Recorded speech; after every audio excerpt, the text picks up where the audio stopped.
नमस्कार, मेरा नाम है सुमित सिंह मेहता। हाजिर आपके सामने सॉलिड स्टेट से रिलेटेड एक और नया लेक्चर लेके।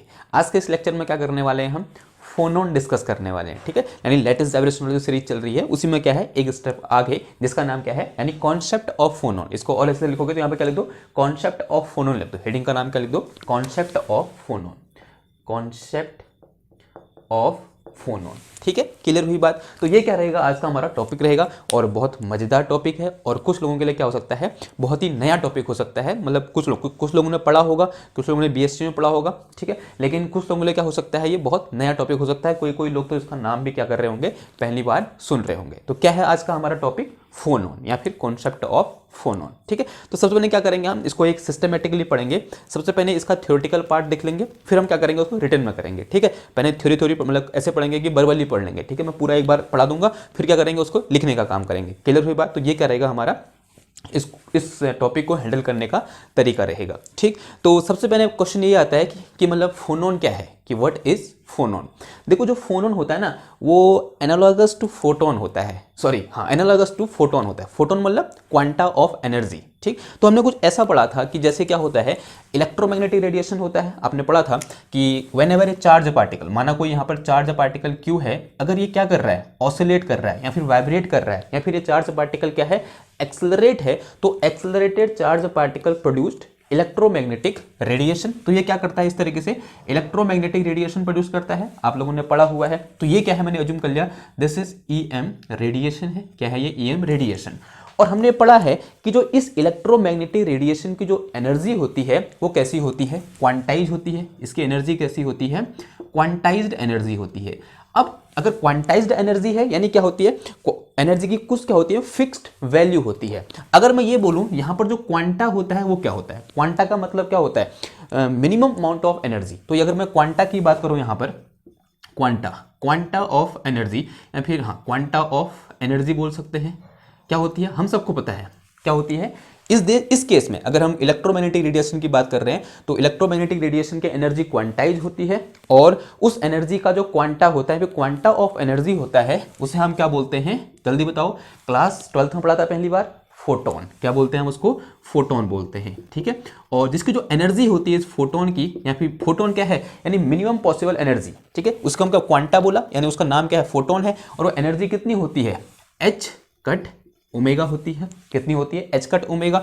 जहां पर जो एच कट है उसे क्या लिखता हूं मैं, एच अपॉन 2 पाई लिखता हूं। ओमेगा क्या है, एंगुलर फ्रीक्वेंसी है। इसी को मैं ये भी लिख सकता हूं, एच न्यू भी लिख सकता हूं। न्यू क्या है, यहाँ पर फ्रीक्वेंसी ऑफ रेडिएशन है, और यहाँ पर ये ओमेगा क्या है, एंगुलर फ्रीक्वेंसी। यानी ये दोनों क्या होते हैं, रिलेट होते हैं एक दूसरे से। ये हमने पढ़ा हुआ है। ठीक है, क्वांटम में पढ़ा हुआ है।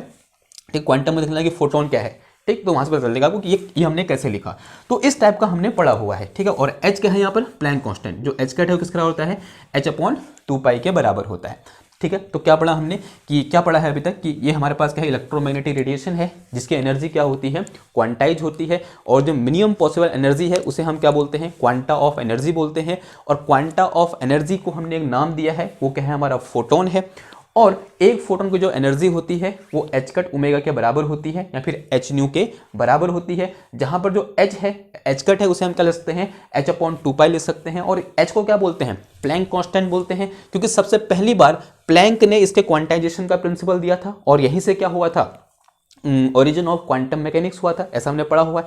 एक्चुअल में प्लैंक ने किसके एनर्जी क्वांटाइज होगी बोला था, इसकी वाइब्रेशन की एनर्जी क्वांटाइज होगी बोला। जो यहाँ पर चार्ज पार्टिकल वाइब्रेट कर रहा है, जिसकी वजह से यहाँ पर इलेक्ट्रोमैग्नेटिक रेडिएशन प्रोड्यूस हो रहा है, प्लैंक ने सिर्फ इतना बोला था कि जो मेरे पास यहाँ पर चार्ज पार्टिकल है, इसके वाइब्रेशन की एनर्जी क्या होगी, क्वांटाइज होगी।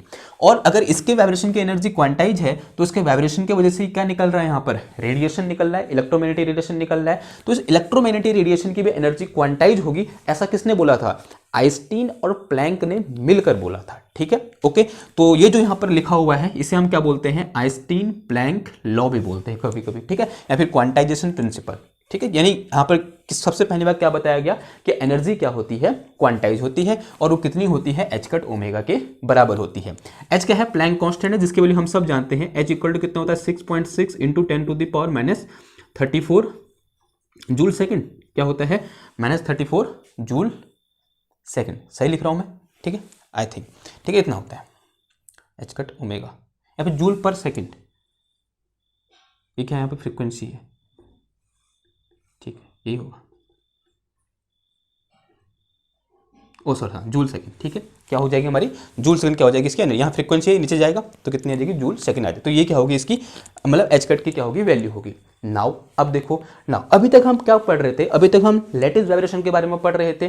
तो 1936 में आई थिंक, कब 1936 में, यानी क्वांटम मैकेनिक्स आने के बाद की कहानी है।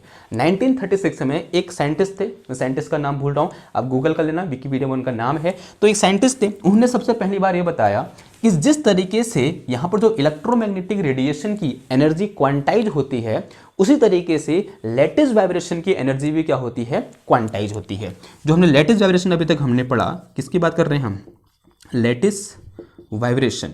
जो लैटिस वाइब्रेशन की जो एनर्जी होती है, इसकी जो एनर्जी होती है वो कैसी होती है, क्वांटाइज होती है। कैसी होती है, क्वांटाइज्ड होती है, ठीक है। और इस केस में अब अगर एनर्जी क्वांटाइज है तो जिस तरीके से यहाँ पर एक क्वांटा ऑफ एनर्जी था, यहाँ पर मिनिमम अमाउंट या minimum possible amount of energy थी, तो यहाँ पर भी क्या होगा, minimum possible amount of energy का एक वाइब्रेशन होगा। तो यहाँ पर जो क्वांटा ऑफ एनर्जी होता है उसी को हम क्या बोलते हैं, फोनोन बोलते हैं, ठीक है। क्लियर हुई बात। फोनोन क्या होता है कि जिस तरीके से, अगर हम दोबारा बोलें इस तरह को, क्या बोलेंगे, जिस तरीके से इलेक्ट्रोमैग्नेटिक रेडिएशन की एनर्जी क्वांटाइज होती है और इलेक्ट्रोमैग्नेटिक रेडिएशन की एनर्जी का जो मिनिमम पॉसिबल एनर्जी है या फिर क्वांटा ऑफ एनर्जी है, उसे हम फोटोन बोलते हैं। क्या बोलते हैं, फोटोन बोलते हैं।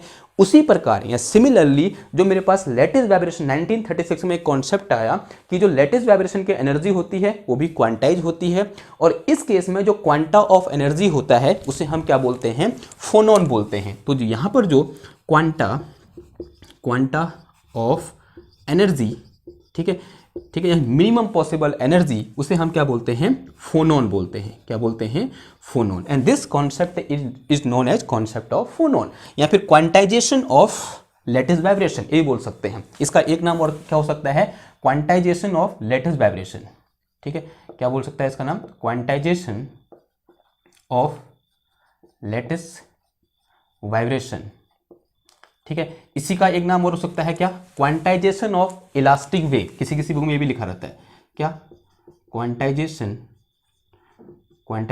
ऑफ इलास्टिक वेव, ठीक है। अब इलास्टिक वेव क्यों बोला, क्योंकि जब हम लेटेस्ट वाइब्रेशन पढ़ रहे थे ना, तो कुछ ऐसा लिया था हमने कि एक एटम ये है, एक एटम ये है, एक एटम ये है, इनके बीच क्या लगे हुए हैं, इस तरीके से इलास्टिक स्प्रिंग लगी हुई। तो यहाँ पर जो वेव बनेगी वो कैसी वेव होगी, इलास्टिक वेव, ठीक है। इसलिए इसको क्या बोल सकते हैं हम, क्वांटाइजेशन ऑफ इलास्टिक वेव भी बोल सकते हैं, ठीक। तो समझ में आया कि फोनोन क्या होता है ना। अब जिस तरीके से यहाँ पर इस फोटोन की एनर्जी कितनी है, E is equal to h cut omega है, उसी प्रकार जो फोनोन की एनर्जी होती है वो भी कितनी होती है, E is equal to h cut omega होती है, ठीक है।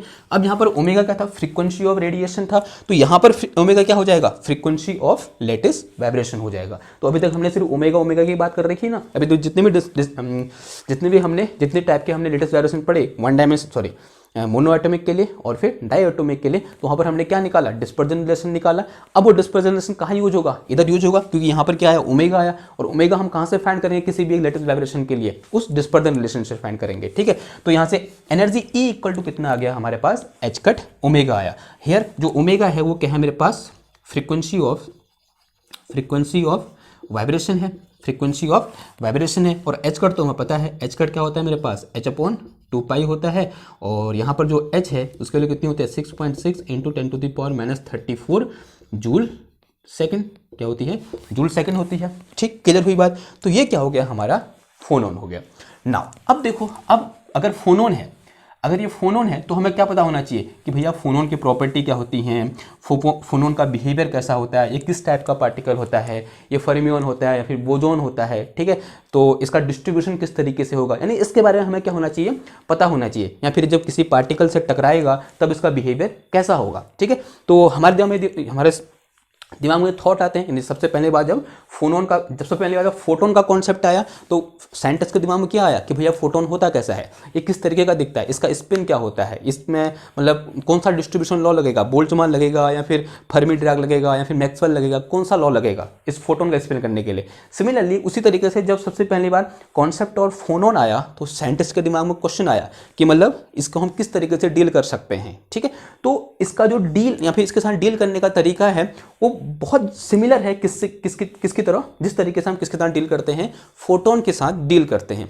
तो यहाँ से एक लाइन लिखो, यहाँ पर अभी मत लिखना, अभी हम इसको लिखेंगे, अभी थ्योरेटिकली समझ रहे हैं। तो यहाँ पर एक लाइन आती है कि phonon is analogous to photon. क्या आती है, एक लाइन आती है, लाइन क्या है मेरे पास कि जो फोनोन है, फोनोन इज एनालॉगस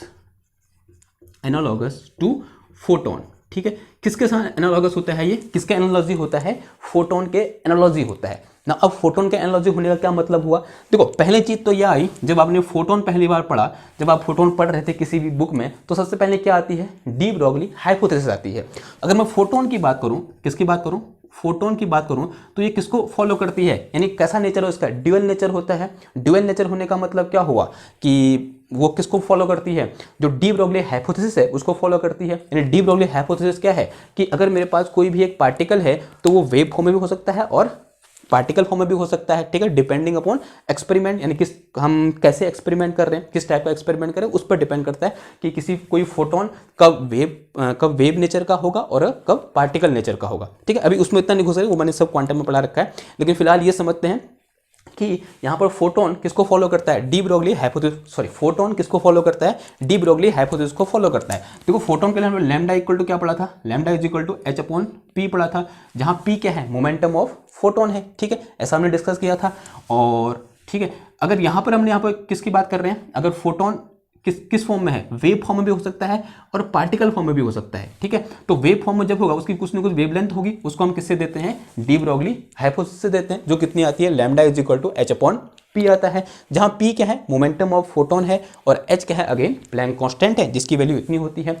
अगर मैं यही चीज किसके लिए बात करूं, फोनोन के लिए बात करूं, किसके लिए बात करूं, फोनोन के लिए बात करूं, क्या ये फोनोन के लिए चेंज हो जाएगा, ये चीजें चेंज नहीं होगी। क्यों, क्योंकि हमने लिखा हुआ है phonon is analogous to photon. अगर मैं किसकी बात करूं, अगर लैम्डा ऑफ फोनोन की बात करूं, किसकी बात करूं, लैम्डा ऑफ फोनोन, वो भी कितना हो जाएगा, एच अपॉन, अब यहां पर पी की जो कितना आ जाएगा, मोमेंटम ऑफ फोनोन आ जाएगा। क्या पी किसके लिए होगा, ये फोनोन के लिए हो जाएगा। ठीक है, मोमेंटम ऑफ फोनोन आ जाएगा, यानी फोनोन भी क्या करता है, ड्यूअल नेचर शो करता है। तो हम यहाँ पर क्या लिखेंगे, जो हम लिख रहे होंगे, हम क्या लिखेंगे कि जिस तरीके से फोटोन का ड्यूअल नेचर होता है, उसी तरीके से फोनोन का भी क्या होता है, ड्यूअल नेचर होता है। यानी फोनोन पार्टिकल फॉर्म में भी हो सकता है और वेव फॉर्म में भी हो सकता है। ठीक है, तो इसका मतलब फोनोन भी क्या है, एक तरीके का पार्टिकल है। यानी ये क्या हो सकता है, पार्टिकल भी हो सकता है, पार्टिकल भी हो सकता है और ये वेव भी हो सकता है। ठीक है, यानी जो फोनोन है वो पार्टिकल फॉर्म में भी चल सकता है और वो इस तरीके से वेव फॉर्म में भी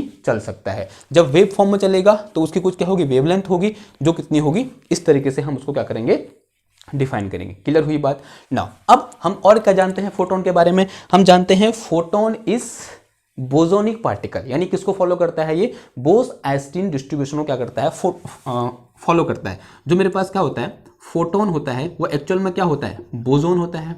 क्या होता है, बोसोन होता है। तो इसी प्रकार अगर उसका एनालॉगस है, जो हमारा फोनोन होगा वो भी क्या होगा, बोसोन होगा। वो भी क्या होगा, जो फोनोन होगा वो भी क्या होगा, हमारा बोसोन होगा। ठीक है, और क्या जानते हैं हम, अगर ये बोसोन है तो किसको फॉलो करेगा, ये बोस-आइंस्टीन डिस्ट्रीब्यूशन को फॉलो करेगा। किसको फॉलो करेगा, बोस-आइंस्टीन डिस्ट्रीब्यूशन को फॉलो करेगा। तो फोटोन तो करता है, हम जानते हैं, तो इसका मतलब फोनोन भी करेगा। तो फोनोन भी किसको फॉलो करता है, बोस-आइंस्टीन डिस्ट्रीब्यूशन को क्या करता है, डिस्ट्रीब्यूशन को फॉलो करता है। ठीक है, क्लियर हुई बात। अब देखो एक और चीज, अगर ये फॉलो कर रहा है, अगर मैं ये निकालना चाहूं कि number of phonon at a particular level, या फिर number of photon in a particular energy level, कैसे निकालते हैं, या उससे पहले हम किसकी बात कर लेते हैं, डिस्ट्रीब्यूशन फंक्शन की बात कर लेते हैं। किसकी बात करते हैं, डिस्ट्रीब्यूशन फंक्शन। अब बोस-आइंस्टीन डिस्ट्रीब्यूशन को फॉलो कर रहा है तो कुछ ना कुछ डिस्ट्रीब्यूशन फंक्शन होगा। तो यहां पर जो डिस्ट्रीब्यूशन फंक्शन होगा वो क्या होगा, मेरे पास डिस्ट्रीब्यूशन फंक्शन। क्या होता है डिस्ट्रीब्यूशन फंक्शन, हम सब लोग जानते हैं डिस्ट्रीब्यूशन फंक्शन, हमने स्टैटिकल में पढ़ा है। ठीक है, स्टैटिकल में कैसे पढ़ा है कि F E is equal to क्या होता है, 1 अपॉन ई की पावर बीटा ई माइनस 1 के बराबर होता है। क्या होता है, F E is equal to 1 upon beta E minus 1, और फॉर पर्टिकुलरली फोटोन के लिए है। ठीक है, किसके लिए है, ये फोटोन के लिए है। और ऐसा इसलिए होता है, मतलब ये रिलेशन इसलिए आया because chemical potential mu equal to कितना होता है, फोटोन के लिए 0 होता है। ठीक है, ये किसके लिए है, मेरे पास फोटोन के लिए है। किसके लिए है, ये फोटोन के लिए है। ठीक, अब ये हम ज़्यादा वहाँ पढ़ेंगे, स्टेट में पढ़ेंगे कि मतलब ऐसा क्यों हुआ, ऐसा क्यों आया। ठीक, अब यहाँ पर थोड़ा सा आप करेक्शन कर सकते हो, क्या बीटा इक्वल टू क्या है, यहाँ पर जो बीटा है कुछ लोग जानते होंगे, बीटा इक्वल टू क्या है 1/kT है, और एनर्जी ई इक्वल टू क्या है, एनर्जी ऑफ फोटोन है जो कि इतनी है। तो यहाँ पर रख दो इसको, तो यहाँ से मेरे पास डिस्ट्रीब्यूशन फंक्शन कितना आ जाएगा, यह जगह मेरे पास 1/e⁻ℏ⁻⁰ ठीक है, किसी टेम्परेचर टी में बात कर रहे हैं, टी किसमें होगा, केल्विन में। अब के क्या है यहाँ पर, के इज बोल्ट्जमान कांस्टेंट, जो के है उसे हम क्या बोलते हैं, बोल्ट्जमान कांस्टेंट बोलते हैं। ठीक है, ये क्या है मेरे पास, बोल्ट्जमान कांस्टेंट बोलते हैं। इसकी वैल्यू कितनी होती है, कौन बताएगा, इसकी वैल्यू होती है कितनी, बताओ कितनी होती है, 1 पॉइंट क्वांटम पड़ा है ना, 38 इंटू 10⁻⁻23 यूनिट बता दो, यूनिट क्या हो जाएगी, जूल पर केल्विन हो जाएगी। ठीक है, यूनिट क्या हो जाएगी, जूल पर केल्विन। ठीक है, तो ये क्या होता है, मेरा डिस्ट्रीब्यूशन फंक्शन होता है, ये फोटोन के लिए होता है। तो phonon is analogous to photon, तो इसका मतलब जो मेरे पास फोनोन के लिए डिस्ट्रीब्यूशन फंक्शन होगा वो भी यही होगा, यानी ये किसके लिए भी होगा, फोनोन के लिए भी यही होगा। ठीक है, सेम होगा किसके लिए, फोनोन के लिए। क्लियर होगी बात ना।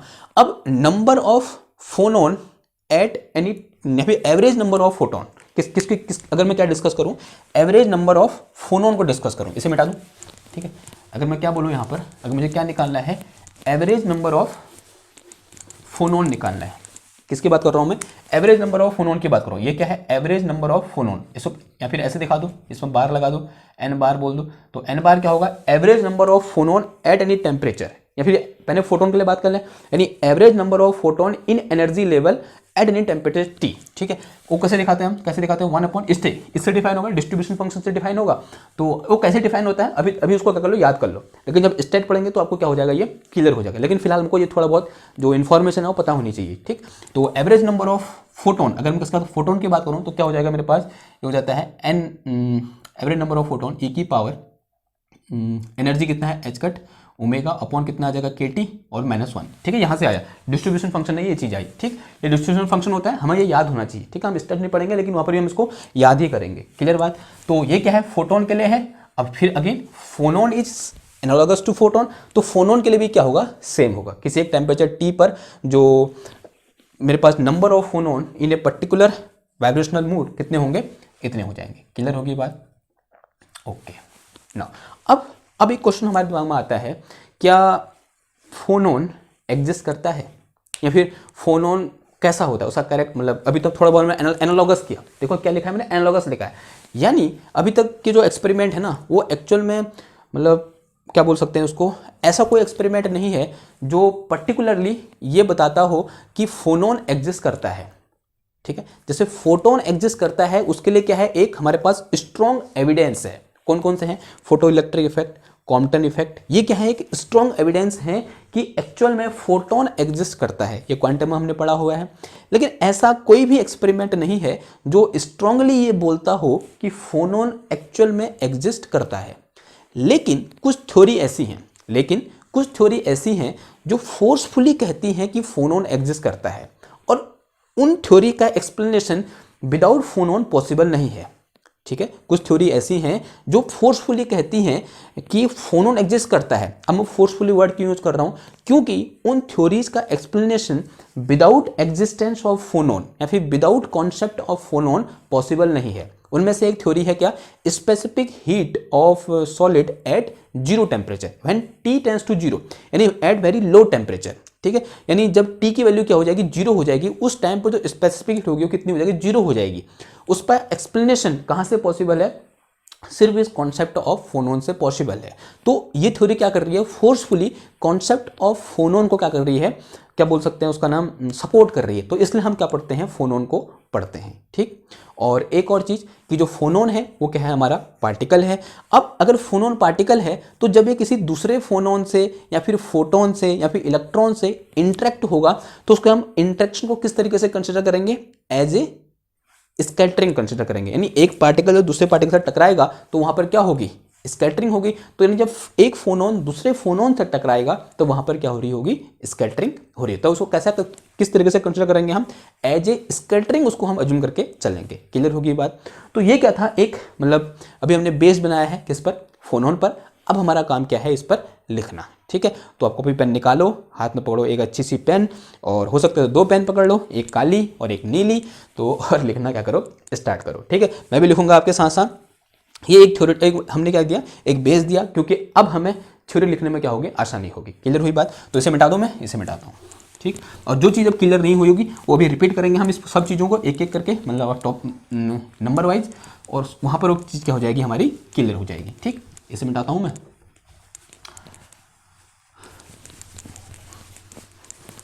सबसे पहले क्या लिखोगे, डेफिनेशन। तो हेडिंग डालो concept of phonon.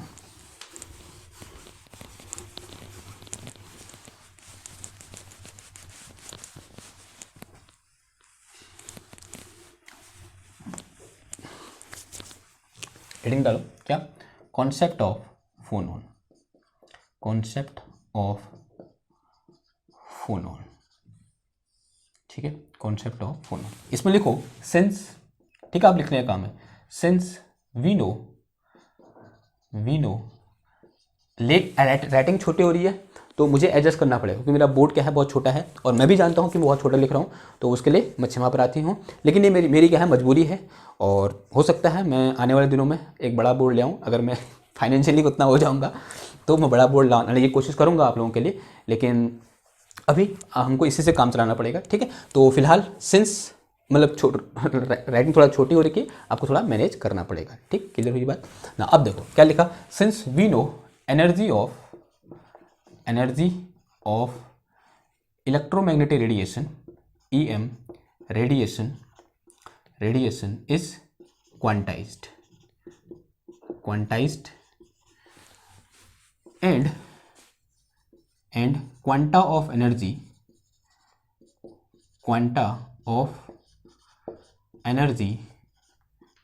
Is known as photon. उसे हम क्या बोलते हैं, फोटोन बोलते हैं, ठीक है। Quanta of energy is known as photon. In the same way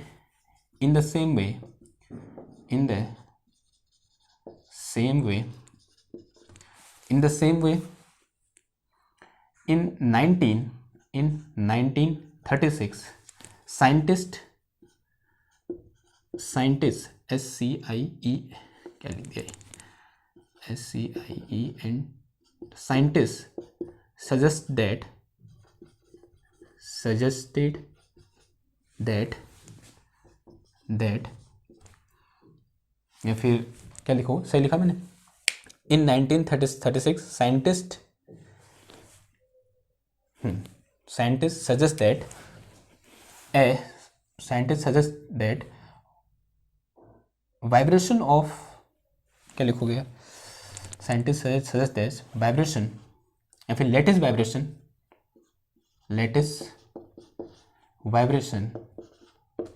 also have quantized energy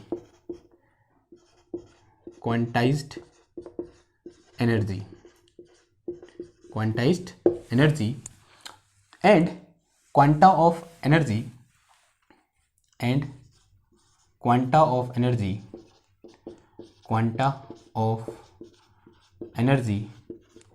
is called phonon is called phonon, ठीक है।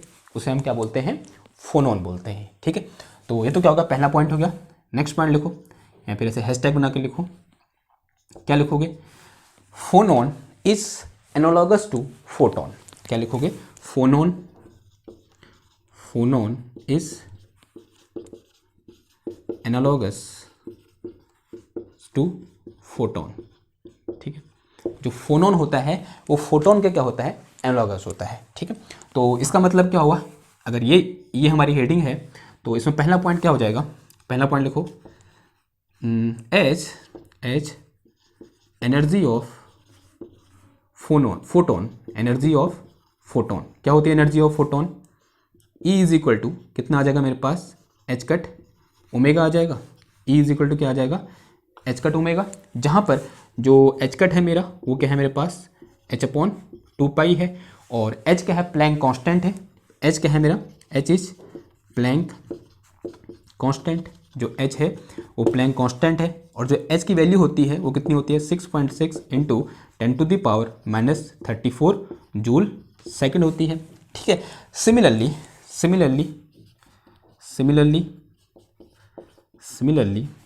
एनर्जी ऑफ फोनोन क्या हो जाएगी बताओ? एनर्जी ऑफ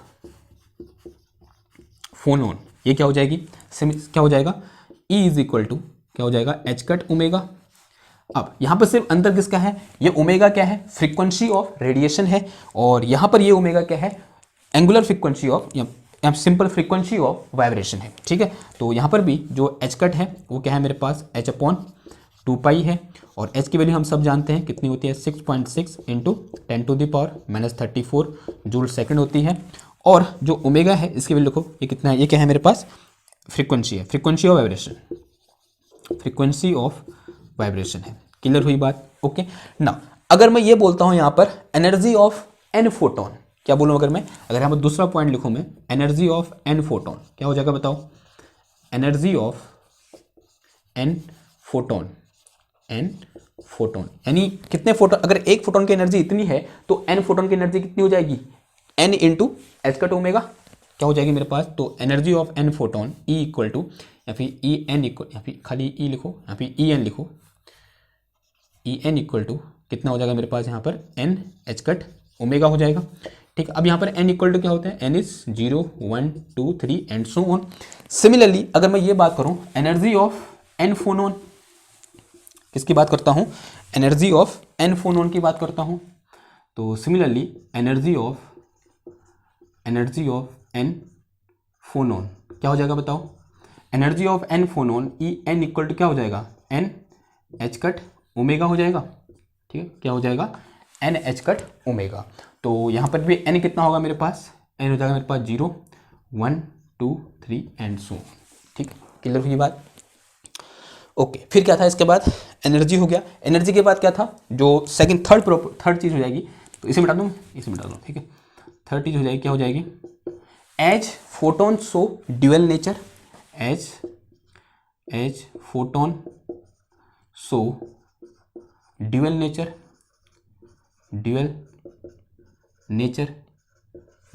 का मतलब क्या था? Means photon can behave as wave as well as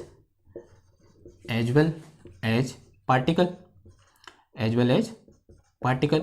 वो वेव की तरह बिहेव कर सकता है और पार्टिकल की तरह बिहेव कर सकता है। ठीक है, और तो इसका मतलब and follow de Broglie hypothesis. तो from de Broglie hypothesis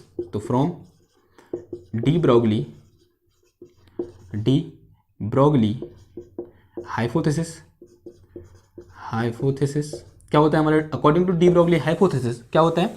lambda is equal to, यानी वेवलेंथ, अगर वो वेव की तरह बिहेव कर रहा है कोई फोटोन, तो उसकी वेवलेंथ क्या हो जाएगी? H upon P. अगर मैं फोटोन की बात करूं तो पी किसके लिए हो जाएगा? ये फोटोन के लिए हो जाएगा, P H photon, P for photon. ठीक है, यानी पी फोटोन के लिए, यानी मोमेंटम किसके लिए? फोटोन के लिए। ठीक है, तो यहाँ पी क्या है? पी फोटोन क्या है मेरे पास? Momentum of photon. ये क्या है? मोमेंटम ऑफ फोटोन है। ठीक है, अगर मैं सिमिलरली बोलूं तो सिमिलरली क्या हो जाएगा मेरे पास? सिमिलरली अगर मैं किसकी बात करूं? फोनोन की बात करूं तो लैम्डा ऑफ, यहाँ फोटोन लिख देना। ठीक है, लैम्डा ऑफ फोटोन। अगर मैं लैम्डा ऑफ फोनोन की बात करूं, किसके लिए बात करूं? फोनोन की बात करूं, then this is equal to h upon momentum of क्या हो जाएगा? फोनोन हो जाएगा। क्या हो जाएगा? H upon momentum of phonon हो जाएगा। मोमेंटम ऑफ फोनोन क्या होता है हम नेक्स्ट लेक्चर में क्या करेंगे? डिस्कस करेंगे बहुत अच्छे तरीके से। लेकिन फिलहाल जो लैम्डा ऑफ फोनोन होगा वो क्या हो जाएगा? H upon P of phonon and momentum of phonon हो जाएगा। ठीक है, तो यहाँ पर पी फोनोन है, इसे हम क्या बोलते हैं? P phonon is known as क्या? Momentum of phonon.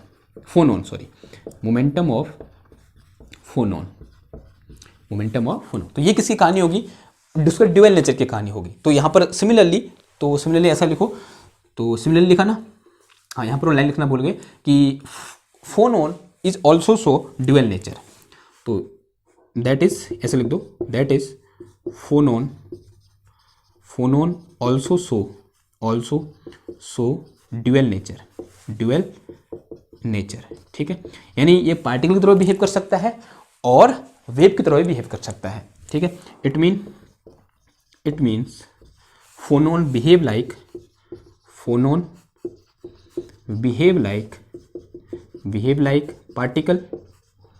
Particle as well as wave, ठीक है। अगर जब वेव की तरह बिहेव करेगा तो उसकी वेवलेंथ कितनी होगी, इतनी होगी, यानी h upon momentum of phonon के बराबर होगी। क्लियर बात ना। अगला स्टेप क्या होगा, स्टेप नंबर फिर अगला पॉइंट क्या हो जाएगा कि फोटोन इज बोजोन। जो फोटोन है वो एक्चुअल में कैसा है, बोस पार्टिकल या फिर बोजोनिक पार्टिकल है। तो यहाँ पर क्या आ जाएगा मेरे पास, फोटोन इज बोजोनिक पार्टिकल। अगर ये बोजोनिक पार्टिकल है, सिमिलरली क्या आ जाएगा, similarly phonon is also bosonic particle. क्या आ जाएगा, बोजोनिक पार्टिकल, ठीक है। क्या आ जाएगा, बोजोनिक, यानी ये फोनोन भी क्या होगा हमारा, बोजोनिक पार्टिकल होगा, ठीक। अगर ये बोजोनिक पार्टिकल है, देखो बोजोनिक किसके नाम पर पड़ा, बोस के नाम पर पड़ा है, और बोस हमारे वहाँ के हैं, ठीक है, यानी इंडिया के हैं, ठीक है। तो अगर ये बोजोनिक पार्टिकल है तो किसको फॉलो करेगा, बोस आइंस्टीन डिस्ट्रीब्यूशन को फॉलो करेगा, ठीक है। तो यहाँ पर हम क्या लिख सकते हैं, एज वी डिस्कस, एज क्या बोल सकते हैं, एज सिंस, ऐसे लिखो, since photon and phonon both are boson, hence both will follow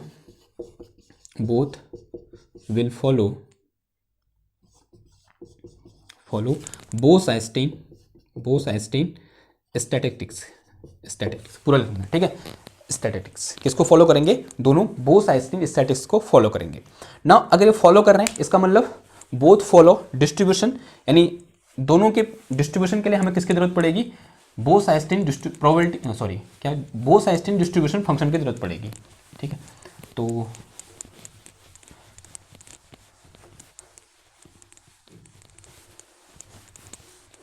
इसे मिटाते हैं फिर।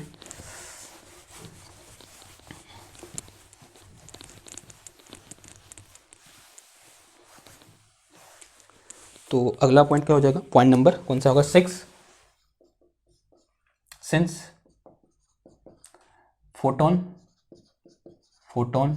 And phonon both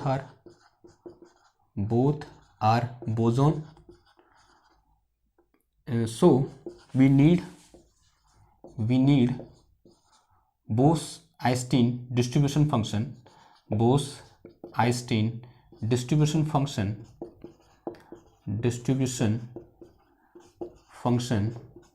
for their distribution,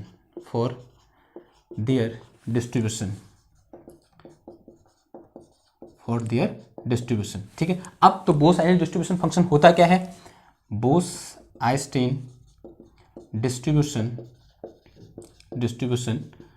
function क्या होता है, ठीक है। ये हम स्टेप में पढ़ेंगे, अभी आप याद कर लो कि एफ ई इक्वल टू होता है क्या मेरे पास, 1/e की पावर बीटा e - 1, ठीक है।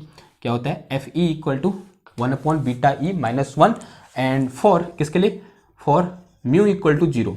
जब भी म्यू इक्वल टू 0 होता है यानी वहाँ पर या तो फोनोन की बात हो रही होगी या फिर फोटोन की बात हो रही होगी, ठीक है।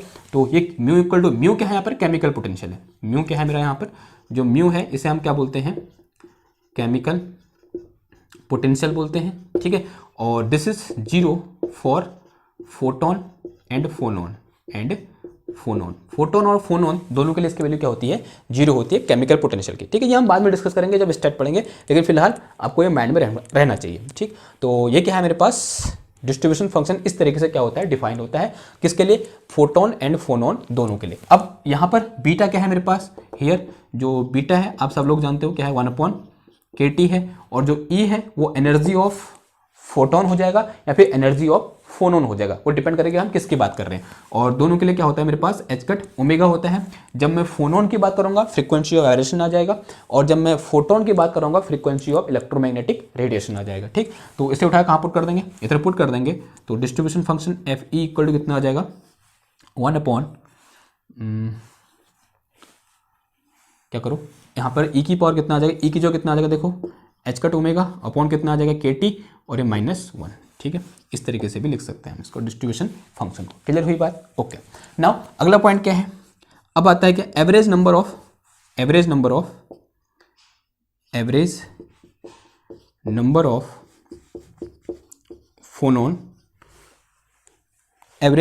फोनोन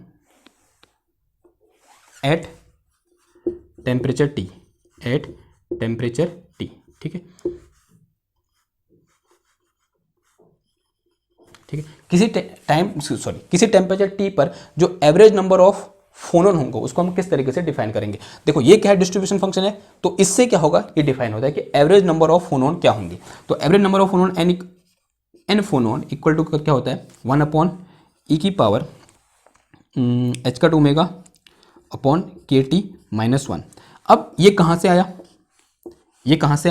ठीक है, वो कहाँ से आएगा, डिस्ट्रीब्यूशन फंक्शन से आएगा। ठीक है, इसका एक पूरा डेरिवेशन होता है कि हम इससे ये कैसे लाएंगे और इससे ये कैसे लाएंगे। ठीक है, फिलहाल आपको क्या करना पड़ेगा, ये यहाँ से आया, ये आपको पता, माइंड में ये होना चाहिए, लेकिन जब स्टेट पढ़ेंगे तब इसको पूरा क्या करेंगे, एक्सप्लेन करेंगे कि एवरेज नंबर ऑफ फोनोन या फिर average number of photon in any energy level कैसे निकालते हैं। और यहाँ पर क्या आ जाएगा, average number of phonon in any mode of vibration. ठीक है, क्या लिख सकते हो, average number of phonon for any mode of vibration. ठीक है, एनी मोड ऑफ वाइब्रेशन। ठीक है, average number of phonon for any mode of vibration at temperature T, उसको हम इस तरीके से क्या करते हैं, डिफाइन करते हैं ना। अब यहाँ पर एक चीज़ आई कि टेम्परेचर की बात आ रही है ना, टेम्परेचर की बात आ रही है, तो जो फोनोन होते हैं ना वो भी डिपेंड करता है कि हमारे जो वाइब्रेशन है वो किस तरीके से हो रहे हैं। अगर मेरे वाइब्रेशन थर्मली मतलब टेम्परेचर की वजह से हो रहे हैं तो उसे हम क्या बोलते हैं, थर्मली एक्साइटेड फोनोन बोलते हैं। ठीक है, और अगर हमारे वाइब्रेशन इलेक्ट्रोमैग्नेट या बोल सकते हैं ऑप्टिकल रेडिएशन की वजह से हो रहे हैं तो उसे हम क्या बोलते हैं, उस टाइप के फोनोन को हम क्या बोलते हैं, ऑप्टिकल फोनोन बोलते हैं। ठीक है, तो इस तरीके से उनका क्या है, नामकरण है। अगर आपको कहीं पर ऐसे सुनाई दे कि जो फोनोन है वो कैसा है, थर्मली एक्साइटेड फोनोन है।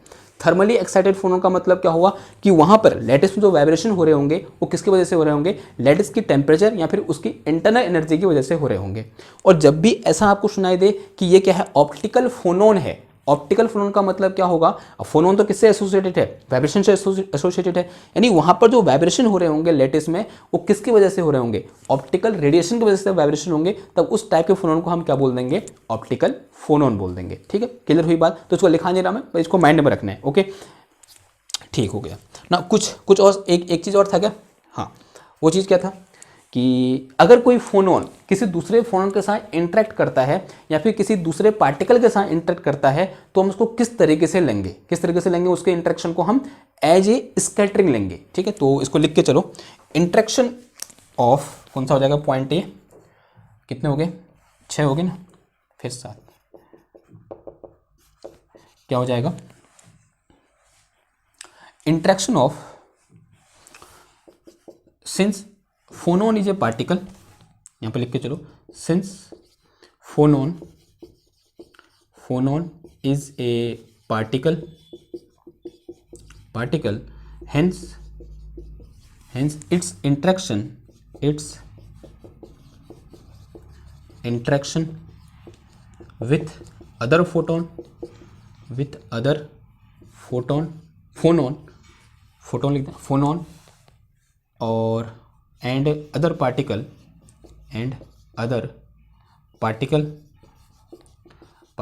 is considered as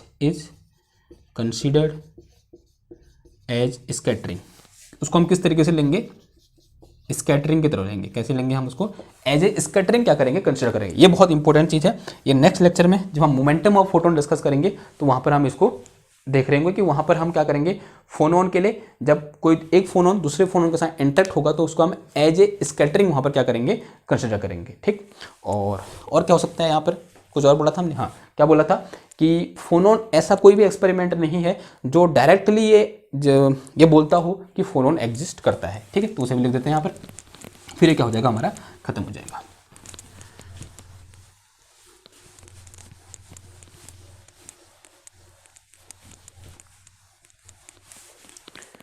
ओके, तो यहाँ पर लिखो क्या हो जाएगा मेरे पास, कौन सा पॉइंट नंबर, ये क्या है मेरा, 6, 7, 8, 9।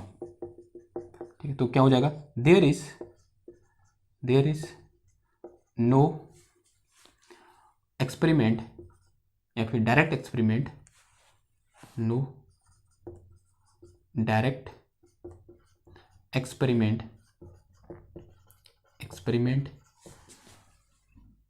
which verify existence of phonon,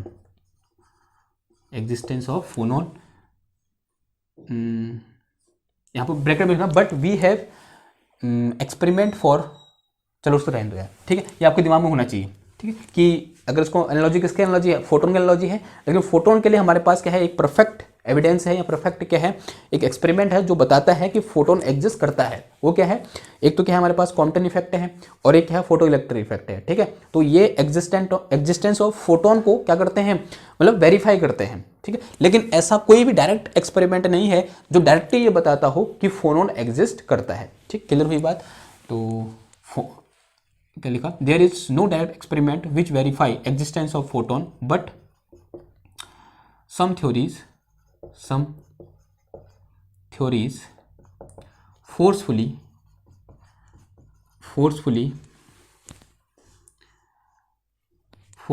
verify that phonon is exist।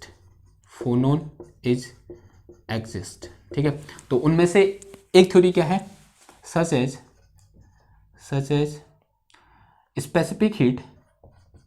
specific heat of solid at zero temperature is zero। This can explain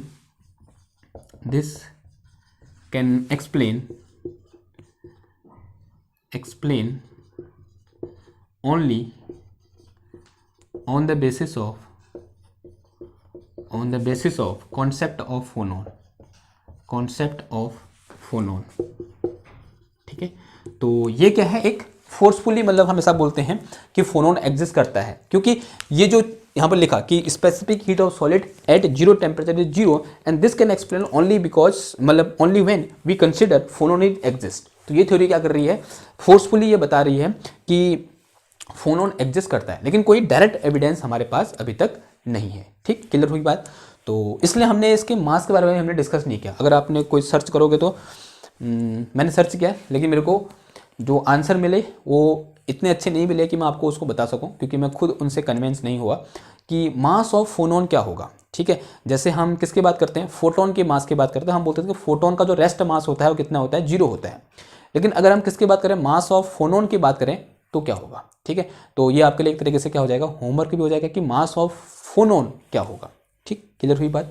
तो ये क्या हो गया, हमारा फोनोन के बारे में इंट्रोडक्शन हो गया, और आई होप आपको ये समझ में आया होगा और अच्छा लगा होगा। ठीक है, तो नेक्स्ट लेक्चर में क्या करेंगे, हम मोमेंटम ऑफ फोनोन को डिस्कस करेंगे, जो क्या होने वाला है, बहुत इंपॉर्टेंट लेक्चर होने वाला है। अब यहाँ से आपको यूनिवर्सिटी के एग्जाम में भी क्वेश्चन आता है, और साथ ही साथ कॉम्पिटेटिव एग्जाम में भी क्वेश्चन आता है, जैसे जैम हो गया और नेट हो गया और गेट हो गया। तो यहाँ इस जगह से क्वेश्चन बनता ही बनता है। अगर आप नेट का क्वेश्चन पेपर उठाकर देखोगे तो वहाँ पर आपको हर बार पूछा जाएगा कि डेंसिटी ऑफ स्टेट क्या होती है, तो वो कॉन्सेप्ट हमारा यहीं से निकल के आता है। ठीक है, वो एनर्जी डिपेंडेंस पूछता है उसका वो। ठीक है, डेंसिटी ऑफ स्टेट के लिए, तो वो चीज़ यहाँ से निकल के आती है। तो उसको डिस्कस करेंगे हम नेक्स्ट लेक्चर में, एक एक करके डिस्कस करेंगे। नेक्स्ट लेक्चर में उसे मोमेंटम ऑफ फोनोन के बारे में हम डिस्कस करेंगे। ठीक, और आज के बस इतना ही, मिलते हैं आपसे नेक्स्ट क्लास में एक नए टॉपिक के साथ। तब तक थैंक यू, धन्यवाद।